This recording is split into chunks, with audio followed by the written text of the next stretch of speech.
발락에 대한 말씀인데요. 발락은 모압 왕이고 발람은 모압 왕이 초청한, 오늘날로 말하면 무술인입니다. 무속인.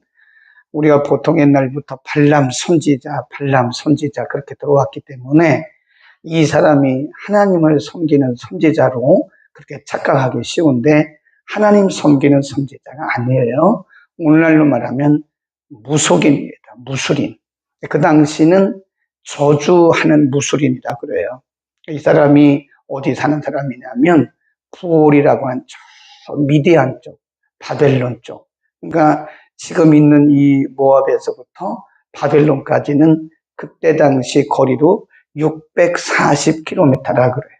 이 제주도까지 우리나라가 390km거든요. 1.5배가 넘는 거예요. 멀리까지 발람을 초청했다라고 하는 것은 그만큼 이 사람이 유명한 사람이었다는 거예요. 그때 당시 사람들의 생각이 뭐냐면 발람이라는 사람이 저주하면 저주가 임한다, 그렇게 믿은 거예요. 그건 뭐 아니죠. 아닌데 그 당시 사람들이 그렇게 믿었던 거예요. 그러니까 이 모압 왕이 굉장히 많은 복채를 귀족들에게 보내가지고 2번에 걸쳐서 그를 이제 데려오는 거예요.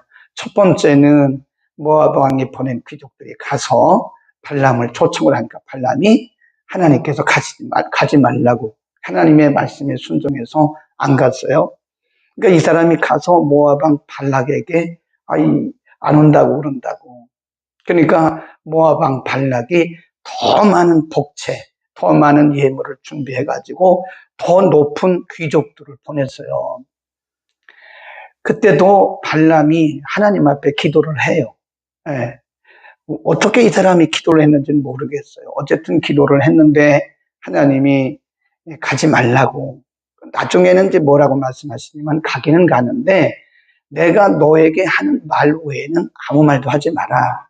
그 말은 가지 말라는 거죠.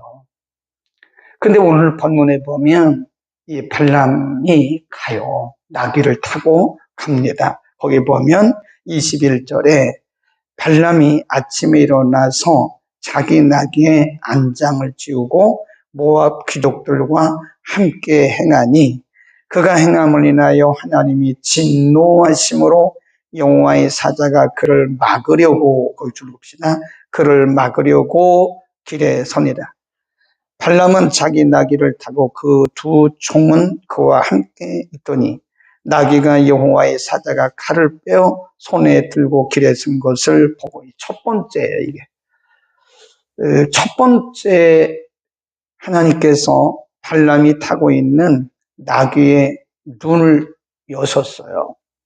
지금 발람은 몰라요. 발람은 모르고 발람이 타고 있는 나귀의 눈을 여셔서 하나님이 천사를 보내서 지금 발람의 길을 막고 있는 거예요. 거기 보세요. 이게 첫 번째입니다. 23절 나귀가 여호와의 사자가 칼을 빼어 손에 들고 길에 선 것을 보고 길에서 떠나 밭으로 들어간지라. 발람이 나귀를 길로 돌이키려고 채찍질하다. 그러니까 이게 잘 가야 되는데 이제 출발해서 한 발짝 두 발짝 가는데 발람이 탄 나귀가 하나님의 보낸 선지자를 본 거예요. 무서우니까 그냥 밭으로 팍 뛰어 들어가는 거예요. 그러니까 발람이 왜 이래? 그리고 발람이 채찍을 가지고 나귀를 치는 거예요. 똑바로 가라고. 근데 뭐라 그러나 보세요. 24. 여호와의 사자는 포도원 사이를 좁은 길에 막다른 골목에 몰아놓은 거예요. 좁은 길에 서고 좌우에는 담이 있더라. 나귀가 여호와의 사자를 보고 몸을 담에 대고 발람의 말을 그 담에 비벼 상하게 하며 발람이 다시 채찍질하니, 두 번째죠. 여호와의 사자가 더 나가서 좌우로 피할 데 없는 곳에 갔다. 이게 지금 하나님께서 막다른 골목으로 몰아가시는 거죠. 지금 아직도 발람은 뭔지 눈치를 못 채고 있는 거예요. 하나님의 천사가 지금 발람이 타고 있는 나귀의 눈을 열어서 보고, 그 천사를 보고 두려워서 지금 막다른 골목으로 가고 있는 거예요. 막 몸을 비벼가면서 막다른 골목까지 간 거예요. 네, 세 번째, 22. 나귀가 여호와의 사자를 보고 발람의 밑에 엎드리니 발람이 노하여 자기 지팡이로 나귀를 때리는지라. 여호와께서, 거기 읽읍시다. 나귀의 입을 여시어 발람에게 이르되 내가 네게 무엇을 하였기에 나를 이같이 3번을 때리느냐. 그래요. 첫 번째는 하나님이 뭘 했어요? 발람이 타고 있는 나귀의 눈을 여셨어요. 그래도 안 들으니까 하나님께서 나귀의 입을 여셨어요.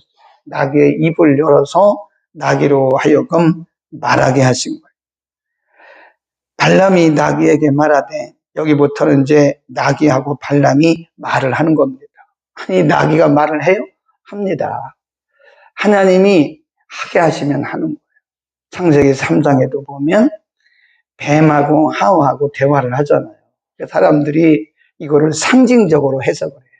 아, 거기 뱀은 사탄인데 사탄하고 하와하고 대화한 거다. 그렇지 않아요. 진짜 뱀이에요, 진짜 뱀. 우리가 그거를 여자적 해석이라고 해요. 말 그대로, 성경 그대로, 글자 그대로 해석하는 거다. 성경을 해석하는 방법이 여러 가지가 있어요. 상징적 해석, 여자적 해석, 문화적 해석, 언어적 해석이 있는데 이런 경우는 여자적으로 해석을 해야 돼요. 같을 여자, 글자, 자자입니다. 글자 그대로, 문자 그대로 해석을 해야 돼요. 진짜로 하나님이 뱀의 입을 열어서 하와 대화하게 하셨고, 여기는 하나님이 나귀의 입을 열어서 발람과 대화하게 하신 거예요. 이걸 상징적으로 풀면 안 됩니다. 진짜입니다. 여자적 해석이라 그래요. 진짜로 하나님이 나귀의 입을 열어서 발람하고 대화를 합니다. 발람이 나귀에게 말하되 내가 나를 거역하는 연고니 내 손에 칼이 있었다면 곧 너를 죽였으리라. 28절에 보면요, 여호와께서 나귀의 입을 여시니 발람에게 이르되 내가 내게 무엇을 하였기에 나를 이같이 3번이나 때렸냐. 나귀가 지금 발람에게 하는 소리예요. 나귀가 내가 뭘 잘못했는데 나를 이렇게 3번이나 채찍으로 때리고 지팡이로 때리고 이렇습니까? 그러니까 발람이 하는 얘기가 내가 나를 거역했으니까 그렇지, 그렇게 말을 하는 거예요. 대화가 오고 가죠. 30절 읽습니다. 시작. 나귀가 발람에게 이르되 나는 내가 오늘까지 내 일생에 타는 나귀가 아니냐. 내가 언제든지 내게 이같이 하는 행습이 있더냐. 가로되 없었느니라. 그래요.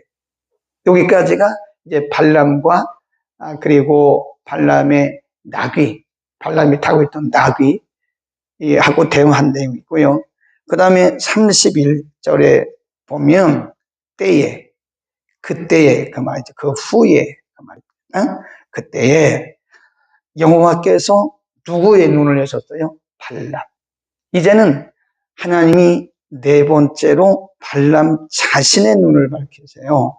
여호와의 사자가 손에 칼을 빼어들고 길에 선 것을 보고 머리를 숙이고 엎드리니 여호와의 사자가 그에게 이르되 너는 어찌하여 내 나귀를 이같이 3번 때렸느냐. 보라, 내 길이 내 앞에 패역함으로 내가 너를, 거기 줄봅시다, 막으려고 놓은 거다. 사실은 네가 지금 하나님의 말씀을 어기고 지금 모압으로 가려고 하는 패역한 일 때문에 내가 지금 너를 막으려고 한 건데 네가 나를 모르고 그런 것이다. 34절 발람이 여호와의 사자에게 말씀하되 내가 범죄하였나이다. 당신이 나를 막으려고 길에 선 줄을 내가 알지 못하였나이다. 당신이 이를 기뻐하지 아니하시면 나는 돌아가겠나이다. 여호와의 사자가 말하기를 가라 그래, 가라.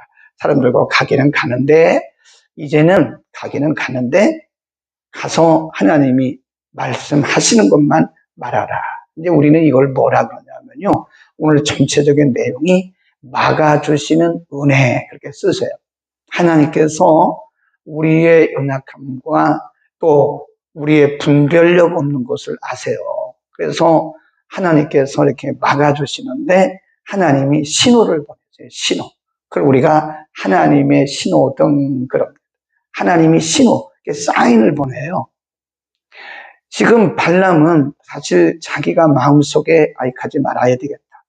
하나님이 어제 저녁에도 가지 말라고 그랬는데 가지 말아야 되겠다. 그리고 이제 안 가려고 하다가 두 번째 그 모압의 귀족들이 와가지고 모압 왕 발락의 말을 전하니까 그때 발람이 갈 마음을 가진 거예요. 근데 그거를 아시고 하나님이 천사를 보내신 거예요. 천사를 보내셔서 발람이 타고 있는 나귀의 눈을 여시고 막으신 거다. 1차, 2차, 3차. 그리고 4차에는 결국은 하나님이 발람 자신의 눈을 여시잖아요.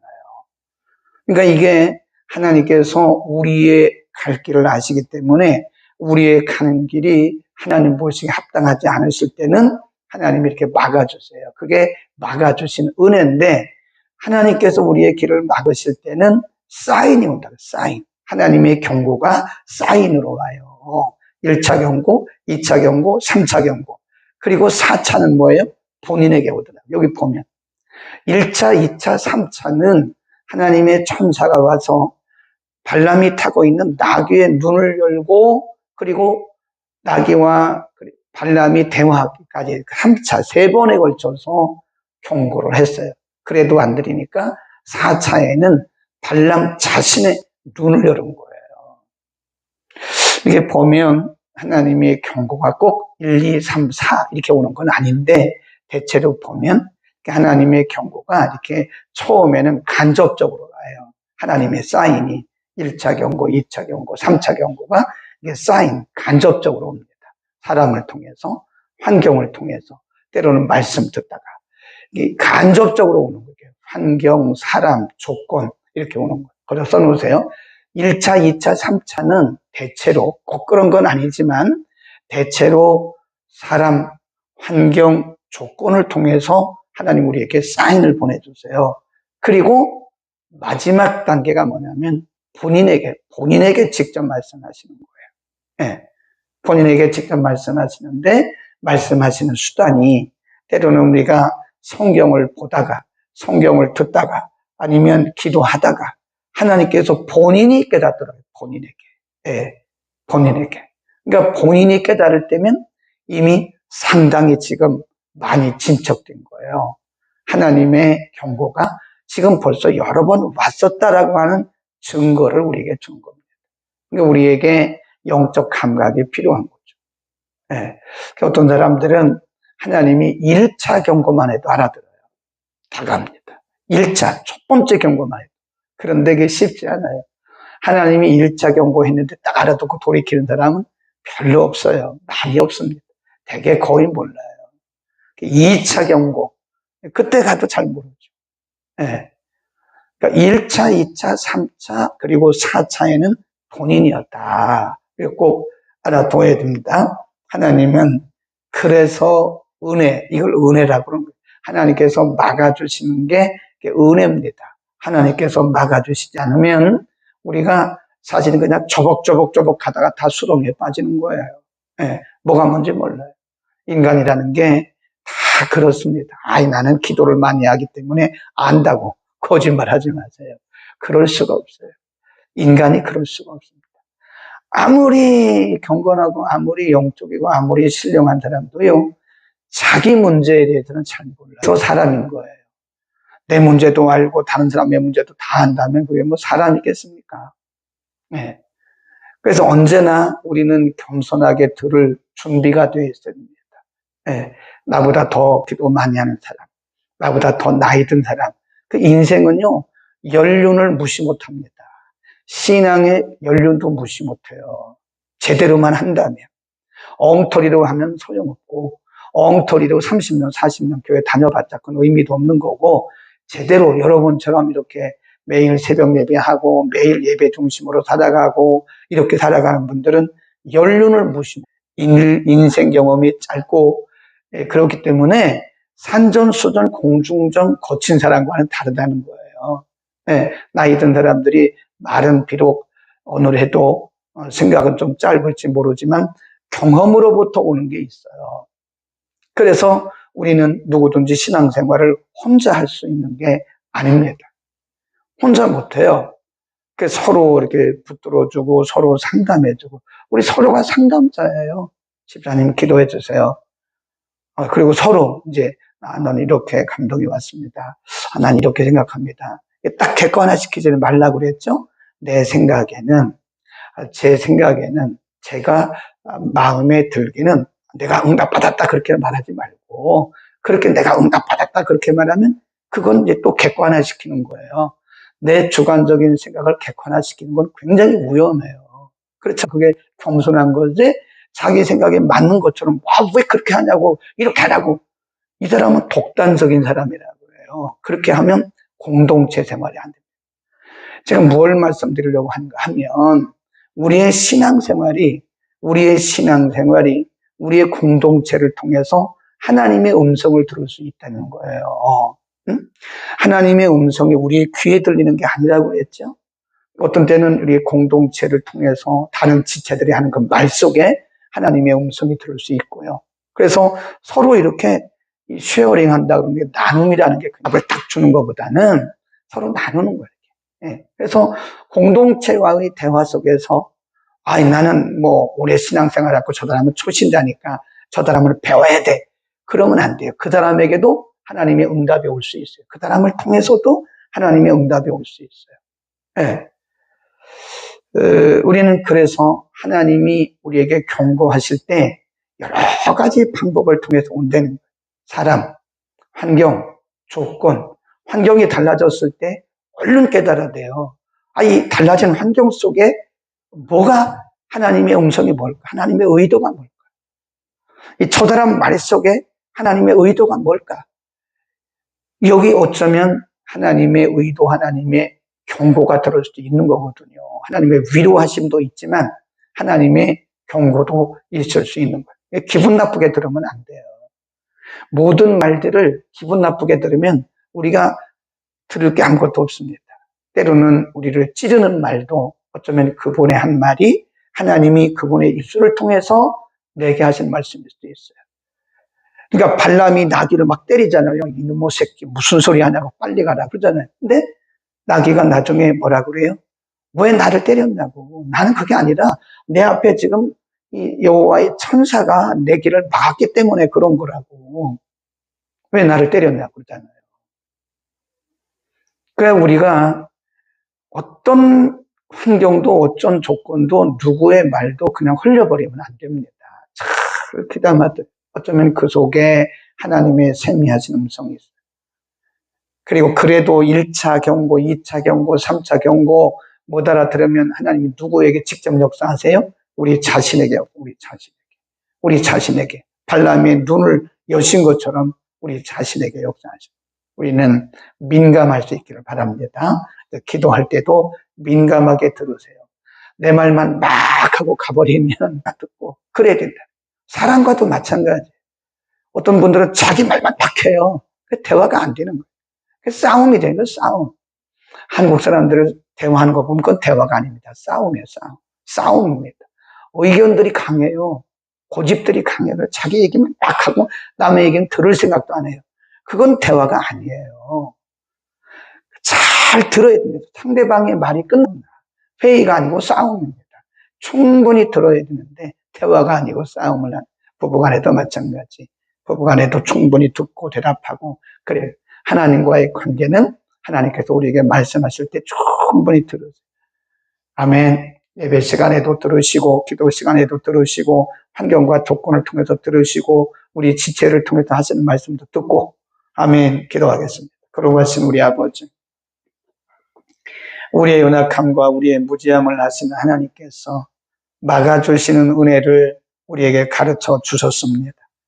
하나님께서 우리의 가는 길을 아시기 때문에 때로는 이런 방법, 때로는 저런 방법으로 여러 가지 방법으로 우리의 길을 막아주시고 바른 길로 인도하시나 그 과정이 때로는 우리의 생각과 다르고 우리의 경험과 다르고 우리의 계획과 다르기 때문에 우리는 때로 물리적인 방법으로 그런 방법들을 모두 물리치거나 또는 스스로 방법들을 변경하려 할 때가 있습니다. 하나님께서 나귀의 눈을 여시고 나귀의 입을 여시고 나중에는 발람 본인의 눈을 여셨던 것처럼 하나님이 점진적으로 우리에게 말씀하실 때 우리에게 감각을 주셔서 우리가 잘 깨닫고 듣고 또 순종할 수 있도록 은혜를 덧입혀 주옵소서. 하나님이 환경을 통해서 때로는 사람을 통해서 때로는 사건을 통해서 말씀을 통해서 우리에게 말씀하실 때 우리가 잘 예민하게 듣고 순종하도록 은혜를 덧입혀 주옵소서. 영적 감각을 통하여 주옵소서. 예수 그리스도의 이름으로 기도드립니다.